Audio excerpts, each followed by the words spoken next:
ये लो, इस महीने की सैलरी कल से काम पे मत आना। क्यों दीदी, आप लोग कहीं जा रहे हो? नहीं तो। दीदी, आपने मेरी जगह किसी और को रख लिया है क्या? दीदी आप मुझे बताओ, मैं कल से क्यों नहीं आऊँ?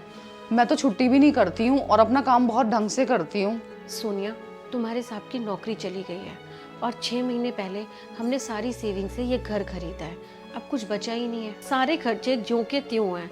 स्कूल की फीस, बच्चों की ट्यूशन की फीस, पानी का बिल, बिजली का बिल, गैस का बिल, घर का होम लोन।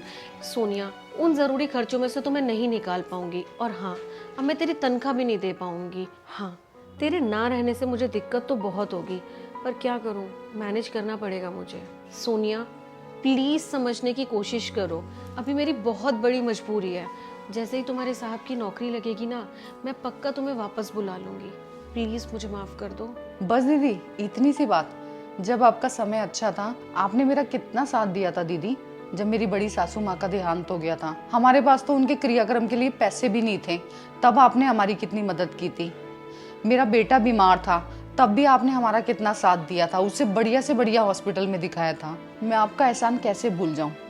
मैं कभी भी छुट्टी करूं, आप कभी भी मेरे पैसे नहीं काटती हो। मैं ये सब नहीं भूल सकती, मेरा ज़मीर अभी भी जिंदा है। दीदी, कल से मैं रोज इसी टाइम आपके घर आऊंगी काम करने, चाहे आप पैसे दो या ना दो। दीदी, मैं इतनी बेगैरत नहीं हूँ कि पैसों के चक्कर में आपका साथ छोड़ दूं, जिसने मेरा बुरा वक्त में कभी साथ नहीं छोड़ा।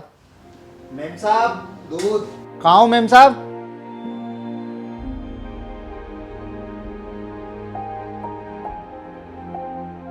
बब्बू, ये तुम्हारे दूध का हिसाब है। इस महीने से दूध ना 1 किलो कर देना। क्यों मेम साहब, बच्चे कहीं जा रहे हैं? नहीं, तुम्हारे साहब की नौकरी चली गई है। घर में और भी बहुत सारे खर्चे हैं और अब मैं और दूध नहीं ले पाऊंगी। बस बच्चों के लिए 1 लीटर ही काफ़ी है। मेम साहब, सुनकर बहुत बुरा लगा कि साहब को नौकरी चली रही है, पर आप लोगों के इतने एहसान हैं कि मैं भुलाए नहीं भूल सकता। मेरी बहन की शादी में आप लोगों ने कितनी मदद की थी, पूरे 50,000 का सलून डाले थे। आज के ज़माने में ऐसा कौन करता है मेम साहब?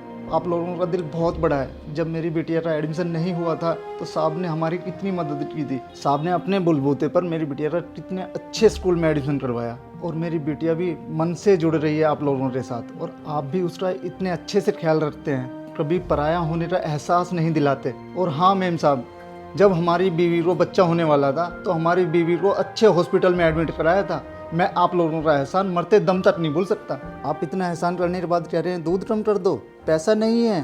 कल से मैडम हम आपको 2 लीटर ही दूध देंगे। आपसे हिसाब कौन मांग रहा है? इसे गरीब आदमी का धन्यवाद समझ कर रख लेना। अच्छा बाबा, मैं 2 लीटर दूध ले लूंगी, पर एक शर्त पर। जब तुम्हारे साहब की नौकरी लगेगी ना, तो मैं तुम्हारा सारा हिसाब क्लियर कर दूंगी। ठीक है मैम साहब। बिना एहसान जताए मदद कैसे की जाती है, कोई इन लोगों से सीखे।